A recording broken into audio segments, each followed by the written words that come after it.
Apropos security, I don't think that there's a more timely topic to talk about security now more than ever, given the amount of recent cyber attacks on various corporations worldwide. And really nothing seems to be off limits nowadays as far as these security concerns are.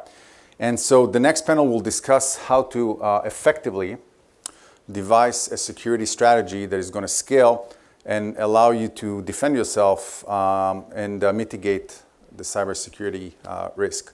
I'd like to introduce our capable moderator, my colleague from Sapphire, Anders Ranum. Anders? Hey everyone. So thanks. I think this has been a topic that we have touched upon briefly already, and we'll be happy to dive in deeper here. Let me introduce Sanjay Berry, co-founder and CEO of Netskope.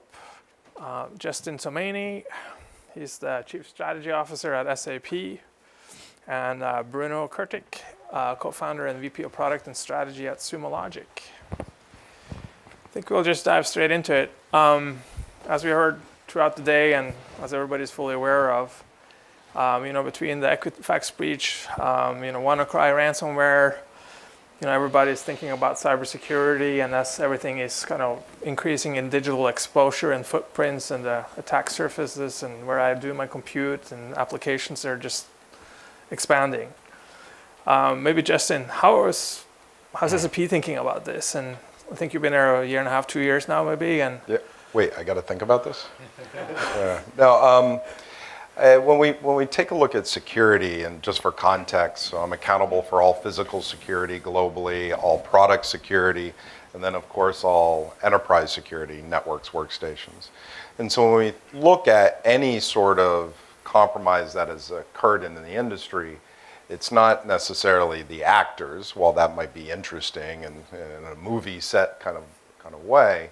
It's what are the methodologies? Has the methodology of the attack changed, and how does that relate to how we're driving in procedures, technology, et cetera? So security being a true horizontal across all aspects of any business, we really need to take a look at it in that context. And what we generally see in the past 10 years or so, the attack methodologies haven't really changed that much. They did quite significantly about 7 to 10 years ago. But what we've been living with is really organized crime as well as nation state actors using probably 3 or 4 very repeatable techniques and methods that unfortunately still work. Sanjay, you spend a lot of time obviously with the buyer ecosystem out there and interact with CIOs and CISOs. How do you sort of see they think about this today, and what would you say that the more advanced guys are doing and thinking? So I think one of the big things that gets underestimated is within an organization, one of the biggest inhibitors I often feel to good cybersecurity hygiene is actually within an organization's control. A lot of people think about, and they think about the external attackers, they think about nation state, but one of the biggest things I tell people they can do is worry about yourselves. And what I mean by that is when you talk to a lot of CISOs, who I spend a lot of time with, or CIOs, one of their biggest inhibitors actually is alignment with perhaps their CIO or the end business unit. For example, you saw a stat when you presented over 1,000 SaaS apps in an average enterprise, 95% owned by business units. IT unaware. Well, why did they do that? Right? They did it because either they're not happy, perhaps with the apps that they were given, perhaps they felt it was easy enough and faster to swipe a credit card and get the app they wanted. And so I think about communication within an organization, CIOs, CISOs, to avoid those blind spots. Because in many times the big rocks are actually just blind spots. They're apps you don't know about. They're people using personal devices that you don't have control of that yet still have access to your data. Insiders themselves are responsible for a lot of the threats out there. And why? Why are they actually trying to exfiltrate your data? Right. And so I think one of the best things you can do is build a culture internally that is very collaborative, very open, end users, the CIO community, the CISO community, and that will lay you a good foundation to tackle what really is the biggest problem, which is your blind spot within your own company. So. Right. How do people sort of think in the sense that knowing that I got the basics, I kind of like go to bed and know, I got like the baseline covered, access control, security patching. There's, I don't know, I think the statistics is like 10,000 vulnerabilities already this year. 3,000 are probably rated high and significant. That was one of the ways Equifax was sort of like caught up in, but like from a prioritization and resources and, how do you even, before you start thinking more advanced, how do people kind of cover that in your mind? And Yeah, I'll jump in. If you think that you have your basics wrapped up, you're not looking. I mean, the vast majority of issues that any enterprise has is a lack of fundamentals. Any organization I go to, look at any asset management system, at best, it's 50 or 60% accurate. Not even aware of what devices are on your network or in regards to what cloud services are actually being used. So that awareness on the basics is still fundamentally challenging. The challenge that a lot of CIOs have that not a lot of cloud providers have, which is around patch management, configuration management, the plethora of devices or services that you have on your environment, which could range in the thousands or even hundreds of thousands. So applying a patch for a mechanism is no easy task. And so having an asset database, a real proper patch management process, maintenance cycles in regards to your customers or internal partners, those are the basic fundamentals. And of course, that's just technology, right? And so one of the things I would ping off of, security teams in general are woefully negligent of really understanding the business in which they're operating in. How does sales actually work? How does marketing work? Understanding the business operations allows you to drive not only a communication pathway to them, such as a marketing team, to really understand how you collecting contact lists, how you managing them, how you distributing out awareness gen, demand gen, what are the conversion rates so we can facilitate contractual negotiations with them. That is still fundamentally a very basic gap that exists in most security teams because they're so hyper-focused on China, antivirus, a virus, A, B, or C, but not really helping drive the business to really deal with some of those fundamentals in the business process or technology as a whole. Right. And I know, Bruno, you think a lot about sort of how crossing into different application patterns and delivery methods for these, the basics have changed and will continue to change as people embrace the cloud and whatnot. How do you sort of see people think about that and drive the policies and behavior to support this? So it runs a gamut. Starting with kind of the traditional approach all the way to the kind of born in the cloud native companies. There is a real spectrum of how people approach security. I'll concentrate a little bit more on the cloud because that's kind of the world we'll live in, and I'll give you some examples of what we do. But we approach security the same way as we approach our development. Application lifecycle today in the digital universe has really changed. It means that every day there's something new in your application. Every day there's something new in your infrastructure. Every day there's more nodes running underneath your cloud workloads and so on.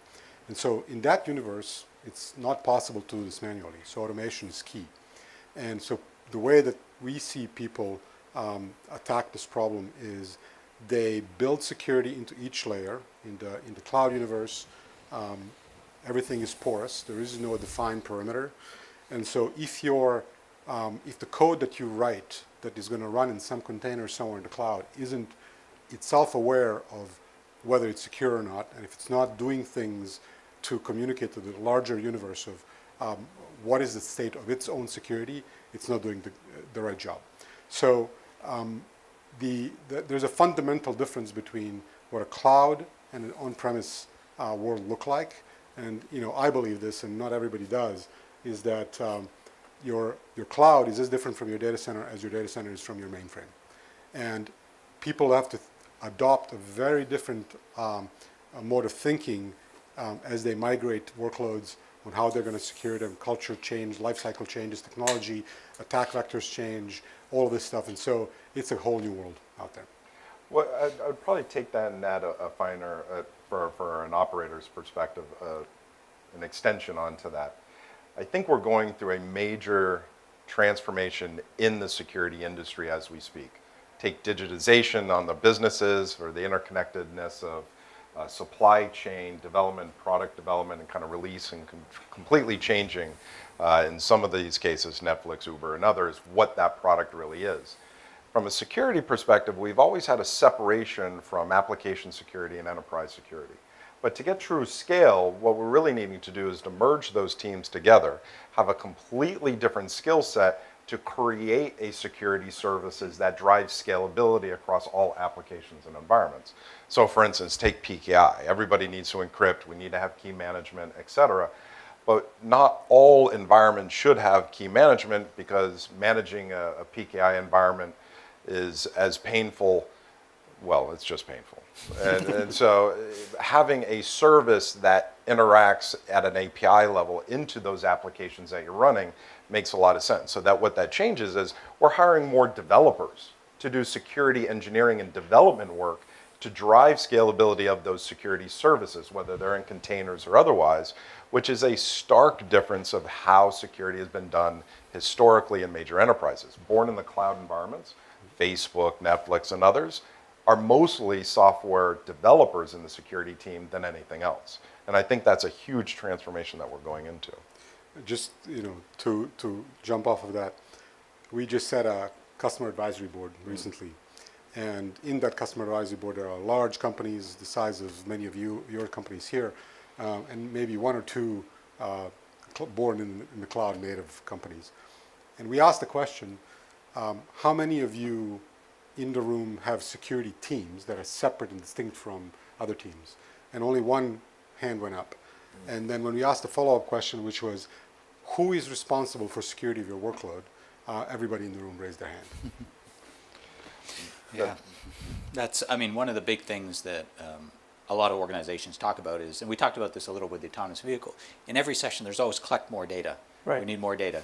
And I actually think if you ask the average organization, they'll tell you, look, we don't have time, we don't have people, we can't interpret this data. And so tools are built to correlate data, and you look at the whole security industry, it's, okay, how do I correlate this data? I actually think one of the biggest problems is that as you go through these transformations, whether it's going to the cloud, whether it's now you look at social media, the language of a lot of these applications has changed. They're all built on APIs. There's a lot of fundamental changes to the way that the internet and applications now look. And the biggest thing that you want your security equipment, your security practice to do is get a smaller amount of data that is contextualized. And I used to sit through many meetings with CIOs and CISOs and I go, look, I got this console and it tells me there's 300K of data going to AWS. See, I can now see what's going on. And I used to tell them, actually, no, that person's actually on Slack communicating on a public channel, sending this information to his friend. And I go, which one do you want? Do you want the thing that told you there's 300K of data going to AWS, or do you want the... And so one of the, I think the things that all of us need to do from a security perspective, whether you're on the vendor side or whether the corporate side or regulator side, is focus on getting the most precise, interpreted, contextualized data, because everything you do in security is based off of the data you get. Make sure it's very interpreted, and then you'll make a very different security decision. And so we can throw all the correlation and all the data, but if it's not interpreted, then it doesn't really matter, right? It's garbage in, sort of garbage out. And so I think that's one of the biggest things that I work customers on. I completely agree to an extent, but I think we need to think of security in a much broader context. So in other words, we track on average 1,000 bombing, shooting, stabbings around the globe to map it to where our employees are, butts in seats and butts in planes, from a safety perspective. Yep. In addition to that, we need to really understand about the compromise of the supply chain, who our vendors are, the third parties, are they vetting? Are they individuals that are false organizations set up by nation states or organized crime in order to insert themselves into the supply chain of the software? Are they extorting employees in order to extract that data? So the behavioristics in regards to the employees and giving them a safe environment to have those conversations with, if in the extortion type of situation, is incredibly important. I think we generally drop down to technology because it's a lot easier for us to consume, but I think there's the attributes and actors that are well beyond that we need to start focusing on it as well. I'm not Yeah, agreed. Yeah. And I think you're alluding to that as well, just the training aspect of your end users and, you know, as a question I was going to ask you how you'd actually do that, but, you know, I remember this. And I Training won't say sucks. a CIO of a major financial, I'm sitting there and I walked in, I explained what we do, and he said, we don't use the cloud. And I said, oh, okay, thanks. And we had that conversation many years ago. But I asked him, what are you doing actually? Like, you're on your computer? And he said, well, I'm phishing my CEO. And I go, really? He goes, yeah, every month he clicks on the damn thing. And my point on it is, like, when you talk about take care of the basics, a lot of it's also just training, education. Depending on what sector you're in, your own employees, they may not be, and they will never be of the skill set, right, to be able to, you know, commandeer their own hygiene, right? And so a lot of training is a big piece of it too. So it's timely, right? Because right now, I guess we are in the National Cybersecurity Awareness Month in the U.S. at least. How many is running a program in the audience here? All right. So that's there's a couple. That's good. I see you guys are on top of it. But you know, going back to the fundamentals again, it's like it's not an IT practice necessarily as much as driving a cultural change and you know, if you look at some of the maybe the more leading, more advanced companies in creating that cultural awareness, what role does the CIO play in enabling both the other C-level executives to understand the importance of this, as well as driving a cultural change and sort of an attitude difference? There are amazing, innovative things going on in the security space, but winning the hearts and minds of every employee effectively moves us from a labor perspective within the security team, from a man-to-man defense to a zone defense, is the way I think about it, and really adopting into the DNA. But the problem that we have is that other organizations are fighting for the same mind share, legal, HR, BD, and so while we want to push education and awareness as much as possible, it is not the panacea. I will never have security individuals across a company, every developer, that is so security aware that they're able to discern very sophisticated targeted phishing attacks. Because nowadays, those are really, really good. They know exactly the mapping of the company, what to say, what to do, and how to spoof it. And so we do need to have a much significant layered approach. The way we tackle training, and we do it in two different components today, there's a lot of training we send employees through. We call it the human firewall training. But we also want to create gravitation points where people actually want to go to. No one wants to go to a webinar. But if I set up a capture the flag hackathon, it's amazing how many people jump in and want to compete. And we've actually set it up and we're putting it out on a cloud platform to open it up to the industry. But those games and those competitions while they're learning is an amazing sinkhole for them to come into. And when we look at executives, culture change goes from bottom up. It never comes from top down. How we establish what does good look like, what is the language of security, the education components, is incredibly important for the CIO, CFO, and anybody else on the executive management team to go through a bit of slow training. But having a CIO lead that discussion in a very business-formed context is incredibly important for the message to be received. The statement I make to my team is, if you're going to have a conversation with anybody in executive management or the board, or supervisory board, and you expect them to think, you've already lost the game. So how do we translate the language of security, which is vastly complex, into one of revenue stream impact, reputational impact, business operations impact, because that is the language that generally is intuitive. But having an individual such as a CIO lead that conversation is incredibly beneficial, especially, and we see in certain situations, if something goes wrong, the CIO is more in the crosshairs nowadays, right alongside the chief scapegoat officer. So something is likely to go wrong, right? So how do you build resilient organizations that are prepared to deal with some of these things? Yeah, I mean, things happen all the time. Yeah. I mean, we run on a weekly basis 20 investigations. The vast majority of them are small and benign, but I think to a great degree, having tabletop drills with corporate communications, the legal team, the executive team, and pulling them into the conversation, even on those smaller ones, is incredibly beneficial when something really bad occurs, and it usually always does. The executive management team knows it's not the first time they're hearing about the security team. It's not the first time they're seeing stats on what reality really is. And it's not the first time that they're seeing that there's a mechanism to handle these. And so as much as you make transparent those aspects, the better you are in having wood behind the arrow when you're dealing with a significant problem. And usually we love the candy effect. Executives love to know when there's a hurricane, you send out the communications of where people are and what they're doing.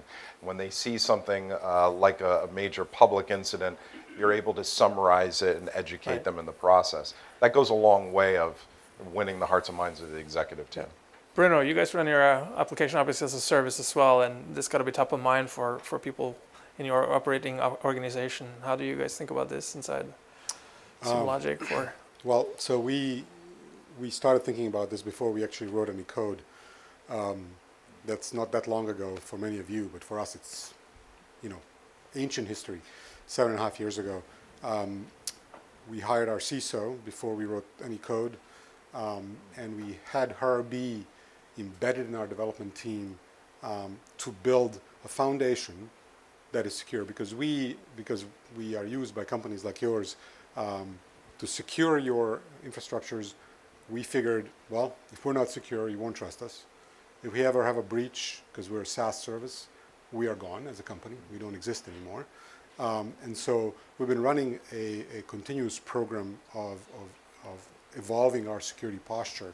And because of how we've done that at the very beginning, we've been able to, with relatively low pain, achieve a variety of security certifications. External auditors are constantly present in our four walls, and it's a continuous process. And in fact, our security team reports to me, I had product, and they are effectively part of our product team. That is a very conscious decision to not separate them, but rather make them part of the product team. And that's another sort of way of thinking about the cultural change in your development organizations. I would probably add in is having that CISOs that's been in industry for organizations like yourself, the service and value that you're providing is massively beneficial when you look at a lot of the companies aren't doing proper logging analytics and visibility.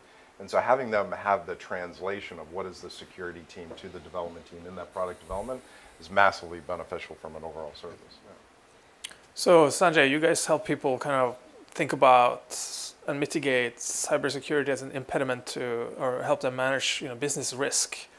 You can embrace the cloud, you can embrace whatever employees might be choosing to do with 1,000 service providers and all this. Is that part of how you guys thought about this when you guys go to market, when you guys engage with people? Yeah. Like help people kind of understand the business? The thought that when you look at the world and you look at the power that end users and business units have, CIOs and CISOs are, more brokers, right? They used to be called Dr. No, before you said something, they say no. And then you say no, and you don't even know what they're asking. And that's not the world we live in now, right? It's, look, the business unit drives a lot of the business value. They're there, they can make decisions. They actually have power to make decisions. If you say no, they can actually do things and just go around you. And so I think the mindset of a CIO and CISO is, I need to enable these people. Right. And so the genesis of Netscope was, look, enable the cloud. We're here to help you enable it. And what is one of the bigger impediments to it? There's many impediments, obviously we talked about things, but one of them is the mindset that, wait a minute, giving up control, my data is going to live somewhere else, business units are more easily going to manage these apps, how do I put guardrails around it? And so the concept was enable the cloud, but put guardrails around its usage. And the cloud doesn't mean IT only cloud. It means cloud that maybe marketing or engineering or sales brought in. Just because they brought it in doesn't mean security doesn't have a role in governing it and securing it. And so that was the concept. Now, dragging on to one of the other points was, as you go through that, I spent a lot of time recently in Europe and Germany and France and so on, and this concept is also the privacy officer comes into play now. Because when you look at GDPR and some of these other initiatives, there is this notion that a lot of people are hesitant to say, wait a minute, and many of you know this stat, but the amount of encrypted traffic leaving your company is growing, right? Everything in the cloud is SSL encrypted. Yet on the privacy side, I'm in the room with many of these discussions, and they'll say, well, wait a minute, we can't look at that data.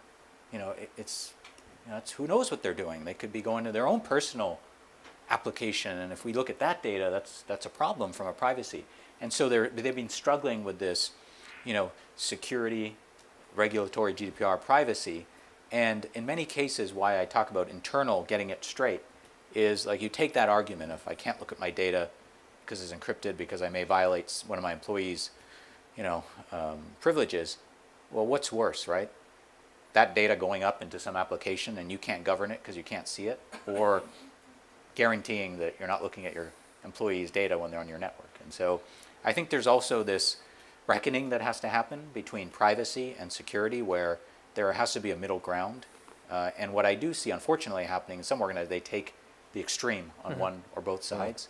And I think that's actually a big topic for discussion in companies. Yeah, no, usually they go to extreme until they get compromised. Yeah, And then they go, wait a minute. The Workers' Council goes, oh, well, we need to make sure we protect the employees, and part and parcel, that means Protect their data. applying security within the data.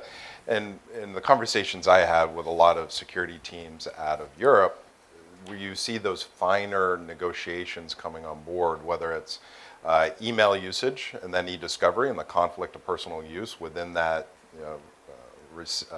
providing data for the e-discovery request. Those could be opposing factors. Or how do we put in personal use and allow personal use with certain constraints, such as inspection of content to make sure customer data isn't being sent out inappropriately, or more importantly, that our employees aren't being phished, hacked, or otherwise. Yeah. Sounds good. I wanted to kind of do a show of hands. How many of you guys are thinking about cybersecurity as a business risk management topic? So that's pretty good. Good. We're kind of running up on the half-hour mark here. I also wanted to open up for some Q&A. You guys have access to some interesting people with very diverse perspectives. I hope you guys take advantage of maybe asking a couple of questions. So a lot of what you guys talked about was a lot of like the outside threats, right? Protecting the franchise from the outside. How are you guys thinking about prioritizing internal threats? Employee sort of activities and employee security.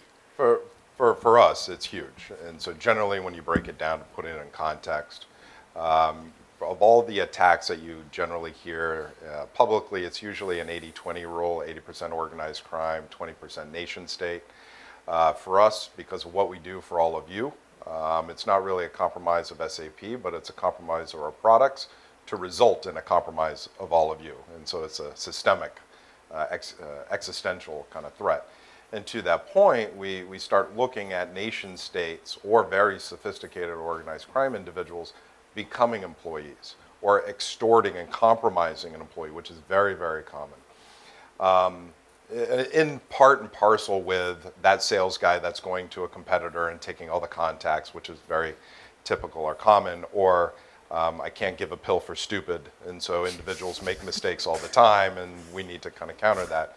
But for us, it's a very active consideration and enablement on how do we educate managers to identify employees that have been extorted or compromised, which is a huge component. How do we build it into our HR systems to enable managers and HR of what are the warning signs to look for? Because in a lot of cases, it's some poor soul that has been put in harm's way. Their family in China is being extorted so that they must take action in doing that. So we want to provide resources and capabilities for managers to identify and assist those employees into a better option. In addition to all the other typical things, it's very much top of mind for us, especially on our development and QA environments, which is exactly where they're targeting. Super. Thank you, guys. Great. I want to thank Bruno, Justin, Sanjay. Thank you. Thanks. Thank you. Thank you. Thanks.